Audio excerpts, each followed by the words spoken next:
Assalamualaikum warahmatullahi wabarakatuh.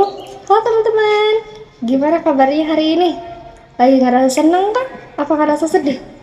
Buat kalian yang lagi ngerasa sedih, jangan sedih karena di sini aku dan teman-teman kelompok 6 bakal ngajakin kalian jalan-jalan ke masa lalu, yaitu sekitar 700 tahun yang lalu. Ketika ada salah satu kerajaan Islam terbesar dalam sejarah dunia berdiri. Tahu nggak? Ini tuh namanya kerajaan apa? Masih nggak pada tahu kan? Kalau nggak pada tahu, sini biar aku kasih tahu. Kerajaan ini tuh namanya Kesultanan Utsmaniyah atau sering juga disebut dengan Daulah Turki Utsmani. Kerajaan ini berdiri sekitar tahun 1300 Masehi sampai 1924 Masehi. Bayangin guys, lebih dari 6 abad kerajaan ini berdiri. Itu artinya kerajaan ini tuh lebih lama berdiri ketimbang negara-negara modern yang kita kenal sekarang kan, ya kan?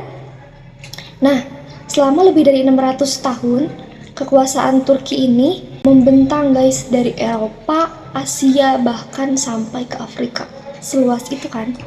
Selain itu, kerajaan ini juga menguasai kayak jalur perdagangan penting. Terus juga mereka itu punya tentara yang ditakutin, dan bahkan mereka tuh pernah menaklukkan kota yang selama 1000 tahun gak pernah jatuh, gak pernah ditaklukin sama siapapun, tapi sama kerajaan ini mereka berhasil ditaklukin. Keren kan? Penasaran gak kalian sama ceritanya? Kalau penasaran, ayo kita langsung masuk aja. Tapi sebelum itu, kenalan dulu sama anggota dari kelompok 6.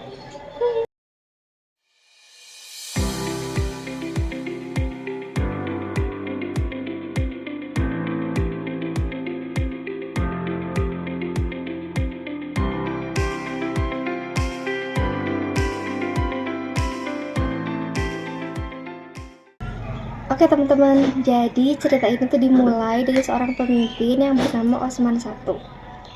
By the way, kalian pasti gak asing sama nama Utsmani atau Ottoman, ya kan? Sebenarnya nama ini tuh berasal dari nama Osman. Osman sendiri, dia itu adalah seorang pemimpin dari sebuah kabilah Turki dari suku Oghuz. Awalnya mereka itu tinggal di Asia Tengah. Tapi karena ada serangan Mongol pada abad ke-13, mereka pindahlah ke wilayah Anatolia. Nah, by the way, Osman tuh punya ayah. Ayahnya tuh namanya Ertugrul. Ayahnya ini dia itu kayak memimpin kelompoknya buat ngebantuin Kesultanan Seljuk Rom buat ngelawan Kekaisaran Bizantium. Karena ayahnya udah ngebantuin, jadi ayahnya tuh dikasih lah kayak semacam balasan dengan diberi wilayah kecil di pinggiran atau di perbatasan Bizantium. Nah, terus setelah ayahnya meninggal, kepemimpinan itu yang di perbatasan Bizantium ini digantilah sama anaknya. Nah, anaknya ini namanya Osman. Nah, dari cerita inilah besar itu dimulai. Di masa Osman memimpin wilayah ini, Osman tuh mulai memperluas wilayahnya sedikit demi sedikit. Terus dengan cara kayak menaklukkan kota-kota kecil di Bizantium sama di sekitarnya. Nah, dari sinilah Daulah Turki Utsmani resmi berdiri. Nah, setelah Osman wafat, Osman meninggal, kekuasaan ini dilanjutkan sama anaknya, sama putranya. Namanya itu Orhan. Di masa Orhan, kan kerajaan ini tuh masih kerajaan kecil, tapi udah bisa jadi kayak udah mulai berubah jadi negara yang lebih terorganisir. Karena di masa Orhan tuh ada beberapa hal penting yang terjadi. Di antaranya itu ada kayak pembentukan sistem pemerintahan yang lebih teratur, terus juga pembentukan tentara tetap, dan bahkan sudah bisa penaklukan kota Bursa. Nah, kota Bursa inilah yang kemudian menjadi ibu kota pertama Turki Utsmani. Di masa Orhan juga kekuatan militer sama administrasi kerajaan tuh udah mulai terbentuk gitu guys. Setelah Orhan meninggal, kekuasaan ini dilanjutkanlah oleh Murad I. Nah, Murad I ini dia itu kayak mulai membawa Turki Utsmani nyebrang ke wilayah Eropa. Bahkan ya ada beberapa kayak wilayah di Balkan berhasil sama mereka ditaklukkan. Nah, di masa ini tuh ada satu peristiwa penting atau kayak namanya itu pertempuran Kosovo pada tahun 1389. Di dalam pertempuran ini tuh pasukan Utsmani itu berhasil ngalahin koalisi kerajaan-kerajaan Balkan, guys. Nah, tapi Murad I sendiri justru malah meninggal setelah kemenangan itu, gitu. Tapi meskipun gitu, kemenangan tersebut tetap kayak berpengaruh besar ke Turki Utsmani di Eropa tuh semakin besar gitu. Jadi kayak wilayah mereka itu, kekuasaan mereka itu di wilayah Eropa tuh justru semakin besar. Oke teman-teman, selanjutnya itu setelah gugurnya Murad I, kekuasaan ini dilanjutin sama putranya Bayezid I, nama putranya. By the way, Bayezid itu dikenal sebagai pemimpin yang cepat, bahkan sangat cepat dalam ekspansi militer.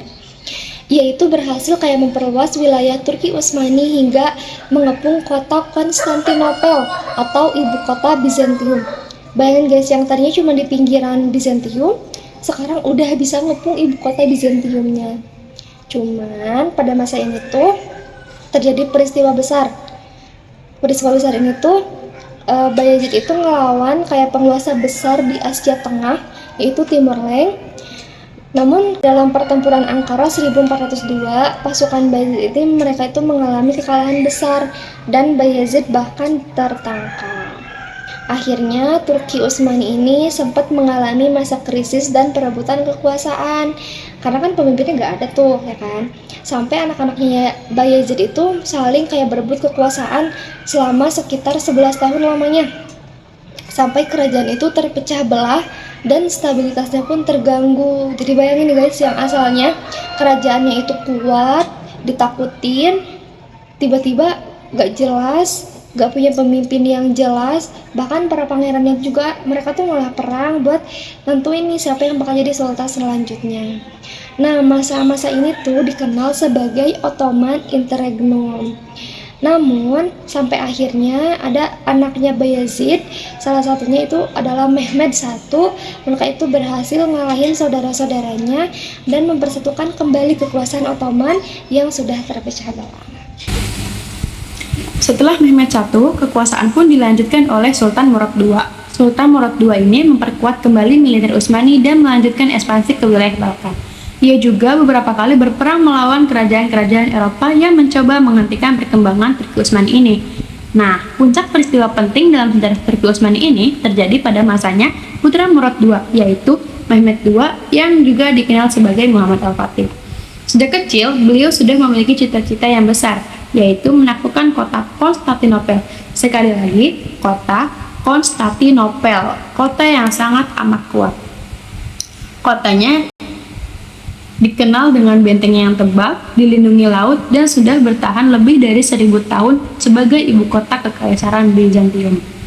Namun, siapa sangka pada tahun 1453, Mehmed II akhirnya berhasil menaklukkan kota itu. Mehmed II mempersiapkan penaklukan ini dengan sangat amat serius. Ia bahkan menggunakan meriam raksasanya yang mampu menghancurkan tembok Konstantinopel, yang katanya selama berabad-abad ini dianggap mustahil untuk ditembus. Salah satu strategi paling terkenal adalah ketika pasukan Ottoman memindahkan kapal-kapal perang melalui daratan untuk memasuki Teluk Golden Horn, hingga pertahanan Bizantium pun menjadi kacau. Setelah pengepungan sekitar 53 hari, pada tanggal 29 Mei tahun 1453, Konstantinopel akhirnya jatuh ke tangan Ottoman. Peristiwa ini menjadi salah satu peristiwa yang penting dalam sejarah dunia. Setelah itu, Konstantinopel diubah menjadi pusat pemerintahan Turki Utsmani dan kemudian dikenal sebagai Istanbul. Penaklukan Konstantinopel ini membuka jalan bagi ekspansi Turki Utsmani ke wilayah Eropa yang lebih luas. Puncak kerajaan Turki Utsmani ini terjadi pada masanya Sulaiman the Magnificent, yang juga dikenal dengan sebutan Sulaiman Al-Qanuni, karena ia yang membuat banyak aturan hukum. Pada masa pemerintahannya pun, wilayah Turki Utsmani meliputi beberapa tempat, yaitu Afrika Utara, Mesir, Hijaz, Irak, Asia Kecil, Balkan, Humaira, hingga perbatasan Sungai Danube. Bahkan kerajaan ini pun dikelilingi oleh 3 laut besar, yaitu Laut Hitam, Laut Tengah, dan Laut Merah. Karena luasnya wilayah ini, Turki Utsmani pun menjadi salah satu kekuatan politik terbesar di dunia saat ini. Namun, setelah masa kejayaan tersebut, perlahan-lahan Turki Utsmani ini mulai mengalami kemunduran dengan beberapa faktornya. Yang pertama, konflik politik di dalam kerajaan, lemahnya kepemimpinan beberapa sultan setelah masa kejayaan, kemajuan teknologi dan militer negara-negara Eropa, serta munculnya berbagai pemberontakan di wilayah kekuasaan. Dan karena wilayah Turki Utsmani ini sudah sangat luas, membuat kerajaan ini menjadi sulit untuk dikendalikan. Akhirnya, setelah berdiri lebih dari 600 tahun sejak tahun 1299, Kesultanan Ottoman resmi runtuh pada tahun 1922. Dan 2 tahun kemudian, pada tahun 1924, lembaga khilafah juga dihapus oleh Mustafa Kemal Atatürk. Dengan itu, berakhirlah sebuah peradaban besar yang pernah menghubungkan Timur dan Barat selama ratusan tahun. Maka dari itu, teman-teman semua, dari cerita Turki Utsmani ini, kita dapat melihat sesuatu yang menarik loh, yaitu sebuah kerajaan besar yang tidak serta-merta menjadi besar sejak awal berdirinya, alias berkembang menjadi besar melalui proses yang tidak terjadi secara instan. Yang dimulai dari sebuah kabilah kecil, lalu berkembang menjadi kerajaan regional, lalu berubah menjadi kekuatan dunia. Perjalanan lebih dari 600 tahun itu menunjukkan bagaimana sebuah peradaban bisa tumbuh hingga mencapai puncak kejayaan dan akhirnya mengalami kemunduran. Namun, warisan Turki Utsmani ini masih bisa kita lihat sampai sekarang, terutama di kota Istanbul. Dapat dilihat dalam budayanya, arsitekturnya, dan sejarah dunia Islamnya. Jadi itulah sedikit cerita tentang perjalanan Kesultanan Ottoman dari masa berdirinya, kejayaannya, hingga masa kemundurannya. Dari cerita ini, kita dapat melihat bahwa tiap peradaban memiliki masa naik dan turunnya sendiri.